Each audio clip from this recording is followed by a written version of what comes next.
It's a big old statement, and it leads to an even bigger issue. Okay? All right. So the Giants are getting kind of whacked around at home again by the Nationals. I just cannot. I'm having a hard time containing my excitement about Bryce Eldridge. I'm not here to do a coronation. I'm not here to tell you like he's the next big thing or whatever. I'm just here to tell you how overwhelmingly excited I am that I think the San Francisco Giants have a homegrown offensive potential star. And I don't think it's too early to use that word as long as you put the word potential in front of it. Because it's not the big things, it's the little things. It's not just the power, it's not just the way the ball jumps off of the bat. It's a lot of the things that you just said. He's improving at first base rapidly. I mean, really rapidly.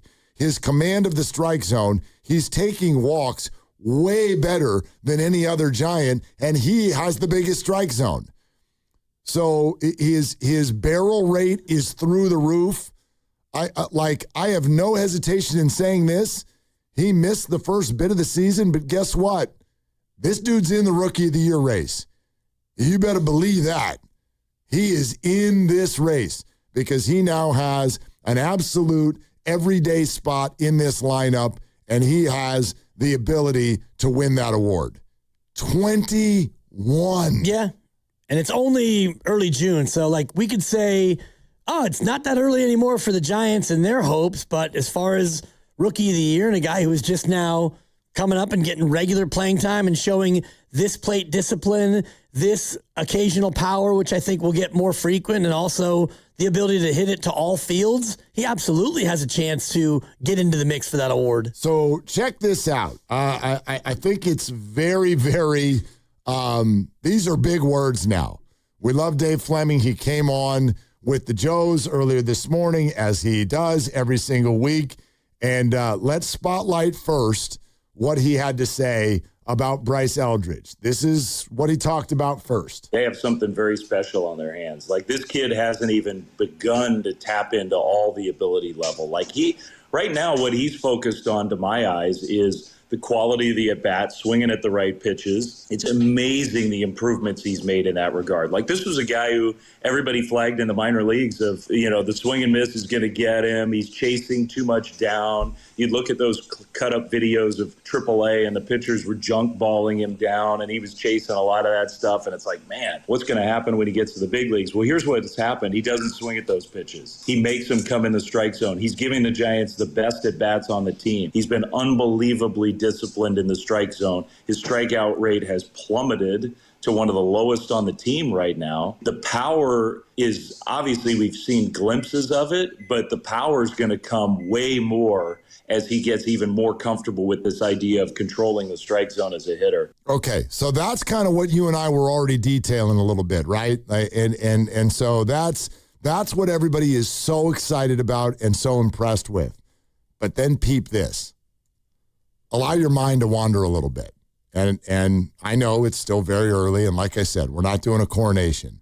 But if you do allow your mind to wander a little bit, it gets pretty fun. And I want you to listen closely now to the words that Dave uses as he talks about where this could go next. This guy is so gifted, and he's learning so fast. He's learned defense. He's become a much better defender. We were talking with Ron Wotus the other day. Ron Wotus was like, this guy's base running has gotten so much better. He's cutting angles. He's hitting the bag in the right spot. He's never going to be fast. If he can just be a smart, savvy. The Cox bunt the other night, Bryce got a terrific jump, read it perfectly and scored without a play at home plate. That's Bryce Eldridge, in theory, your slowest guy out there on a non-suicide squeeze bunt play. The aptitude level of this guy is massive. He's got the right attitude. He wants to be the leader. He believes in himself. I'm trying to contain. I don't want to overhype this guy, but he has a chance, and we haven't said this in a long time with a Giants player. He has a chance to be the most impactful hitter in the league. He has a chance to be the most fearsome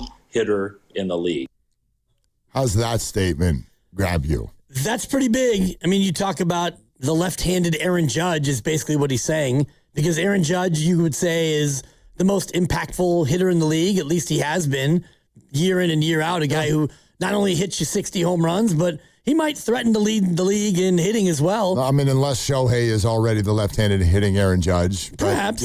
But go ahead. I mean, you're talking about those guys as the most impactful hitters in baseball year in and year out. Kyle Schwarber's another guy who does monstrous things on the regular. These are first ballot, no-brainer, surefire Hall of Famers. So he's not saying that he will be that, but he has a chance to be that. That's as high of praise as you can give a young player. The most impactful hitter in the league. A chance to become the most impactful hitter in the league, because the stuff that we sort of, I think, we see and we get excited about, honestly, that's the easy stuff for Bryce.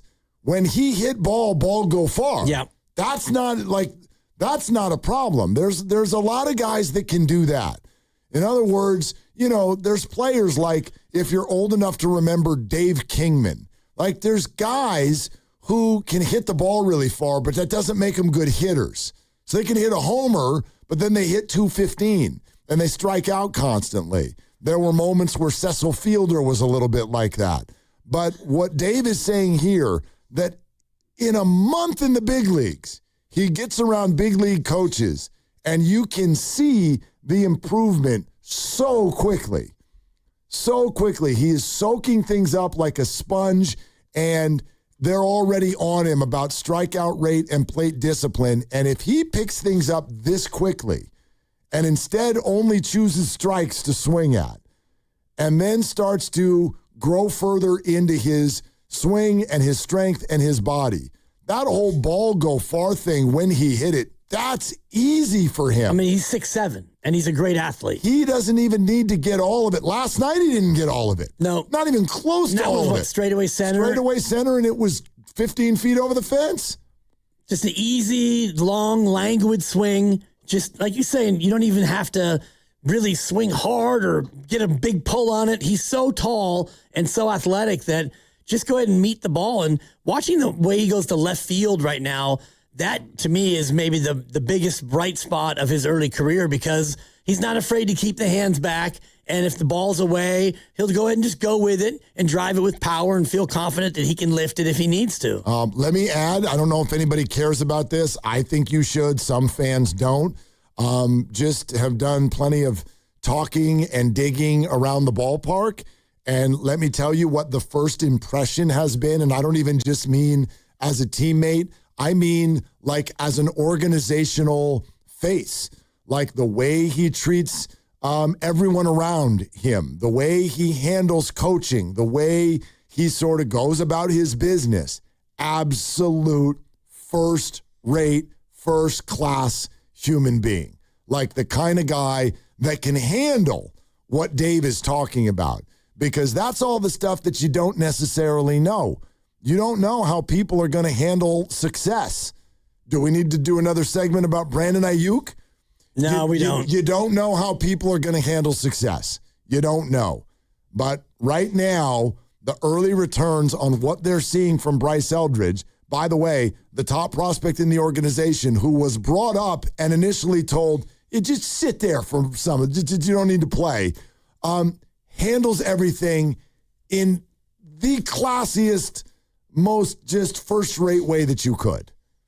That's who we're dealing with. As a 21-year-old, too. 21 years old. And we've seen this before from precocious young stars. I remember Mike Trout, when he came up at 19, he might have been 20. Bryce Harper, the same. And they're cut from a different cloth, but young players who came up and had success and were able to continue to have success because they didn't get too far over their skis. I remember when Andrew Jones came up for the Braves in that playoff run, and he immediately was just mashing the ball all over the place. So you've had young players come up and do well, but to be able to stay in your process and stay humble and keep getting better, and it's too early to tell if he'll do that, but the early signs are very positive. All right.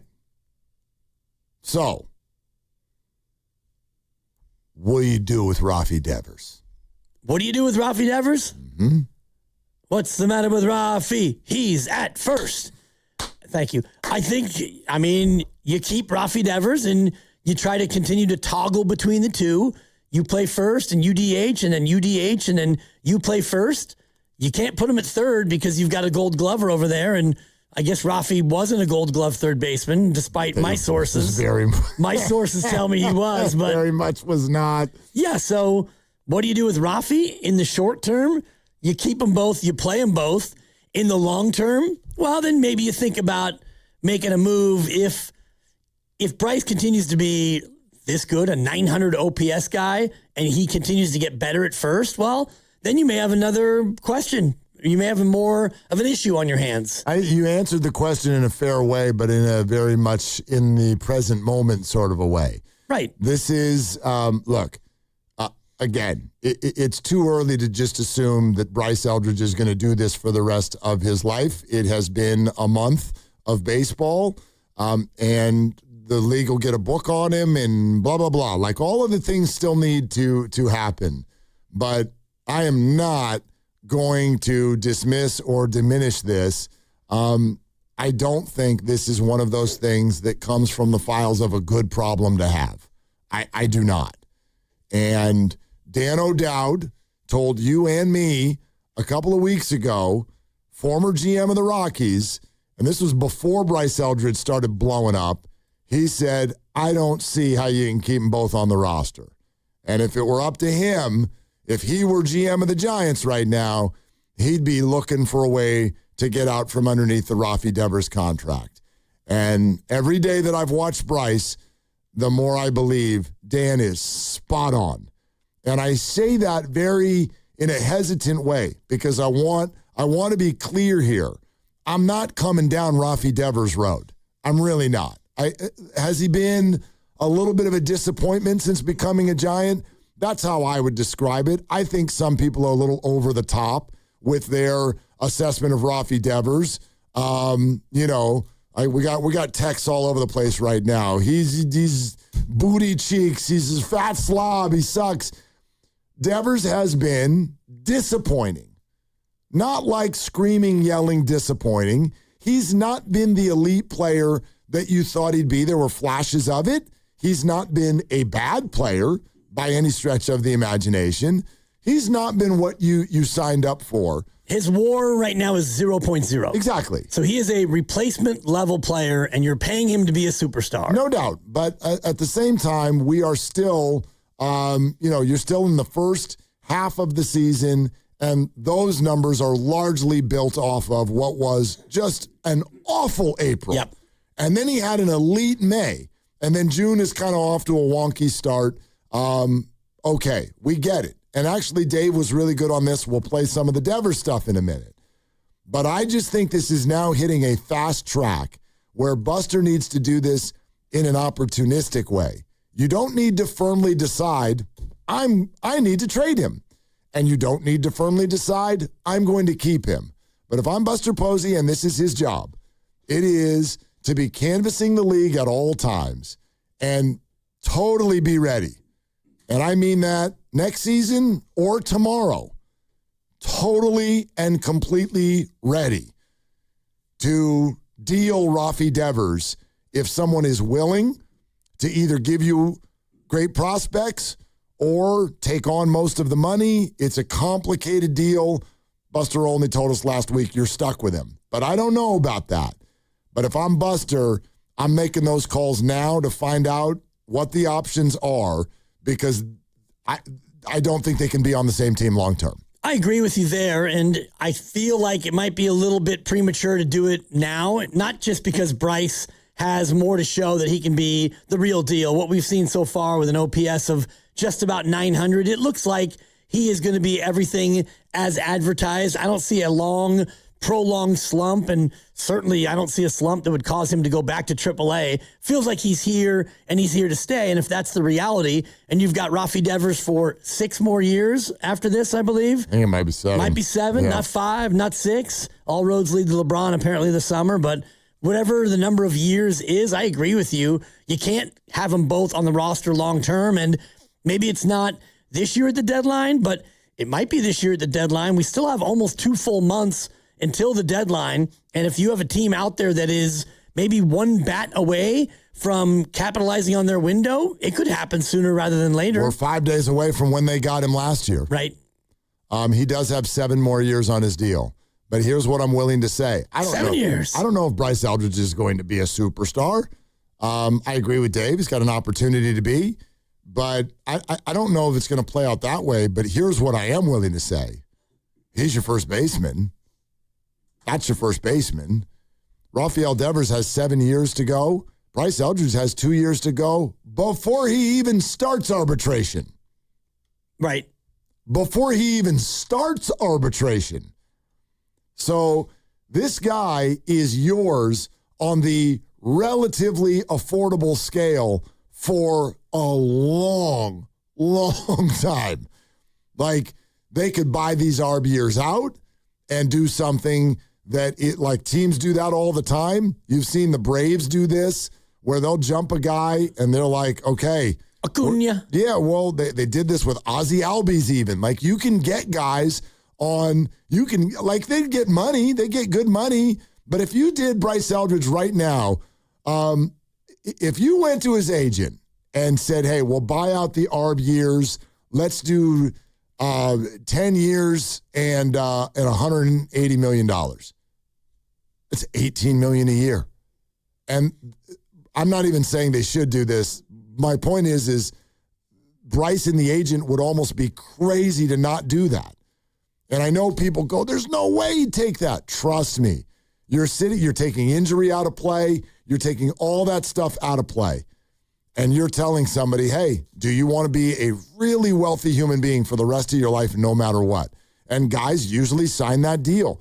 And the Giants may be heading toward this. So Bryce Eldridge is their first baseman. Raffy Devers is not. But the problem is for 7 years, he is.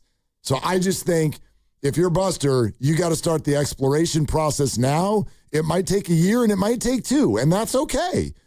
But Raffy Devers is not your first baseman for the next 7 years. That's the way I look at it. And I think it's lineup preventative to have them both here and do the flip-flop for 7 years of you're at first and you're the DH and you're the DH and you're at first. It takes the bat out of too many guys' hands, including those players who aren't really great fielders. And Devers he's been good at first. He's been fine. Bryce Eldridge, we don't yet know how good he'll be, but if you have a third really good hitter who's also a mid sort of a fielder, I'm looking at you, Elliot Ramos, you don't want to have the DH taken up by your 2 lefties who have to just switch back and forth. That's not a good long-term roster construction viable way to approach it. Dave Fleming on Raffy and how you would assess his first year as a Giant. It's very fair to say that Raffy has not played up to his standards for a full year and that they need a lot more from him, and he's not playing particularly well right now. That's fair. And I think he would say that. Like, he's not performed at the highest level. There have been stretches. May he leads all of baseball in extra base hits, which is good. And he had a lot of big hits, but the consistency of excellence just hasn't been there. There's a lot more in there. At some point, we are going to see that. But when you make that kind of trade and commit to that kind of player, you're expecting the best version of that player. I think it's pretty clear we haven't seen that from Raffy. Okay, so Dave Fleming, not holding anything back there. Very fair to say that Devers has underperformed. And then the guys kind of dug into why. Like, Dave, you're there every day. What exactly do you see? And here's how Dave handled that one. I don't know. I think that it's fair to ask if, as a player gets older, if Raffy needs to be in a little better shape. I think that's fair. He's always been a big-bodied player. And when you look at him, just walking around, the strength level is a big reason why he's such a good player. And he's very strong. He's nimble. He plays every day. So you can't really say that he doesn't take care of himself, because he does. Like, he's in there he never wants to come out of a game. He's playing in the field most days. But I think it's fair to say, as a player crosses that threshold, 28, 29 to 30, you're not a young player anymore. It's possible that the body composition needs to change. Okay, so we're talking about body composition change because he's moving into 30. He's moving into being an older veteran player now, and the Giants just got him and have 7 more seasons after this. Listen, I say this as an actual fan of Raffy Devers, and somebody who is still optimistic about where this goes next and thinks that actually Giants fans, because he's been a little disappointing, sometimes are a little bit too hard on Rafael Devers. I've been very, very clear about that over the last handful of weeks. I say all that and still arrive at, he can't stay. I'm that high on Bryce Eldridge. You even heard Dave there. Raffy wants to be in every game. Raffy wants to be at first base every day. Raffy makes $30 million a year. It's impossible to work your way through that whole idea. This idea that well, no, you just tell him that he has to sit. Well, it doesn't work that way in pro sports. It just doesn't. And neither one of them is really movable positionally. Like Devers has played third, but he's not as good as your third baseman. You probably don't want him over there. And I can't really see Bryce Eldridge in the outfield at this point. And you could have him, I don't know, go back to pitching again, do the full Shohei Ohtani. Right. He was a great pitcher, but neither one of them has positional flexibility like a Casey Schmidt. So if they're first base or DH, you can't have them both there. Yeah. And Dave also talked about the positional logjam. And this isn't even just about Bryce and Raffy. It's all over the diamond. Conversation kind of went there when the guys brought up Luis Ariz. And everyone loves Luis Ariz. He's playing like an all-star. He might be an all-star. But you probably do need to move him at the deadline because he deserves a long-term deal. And it's not here.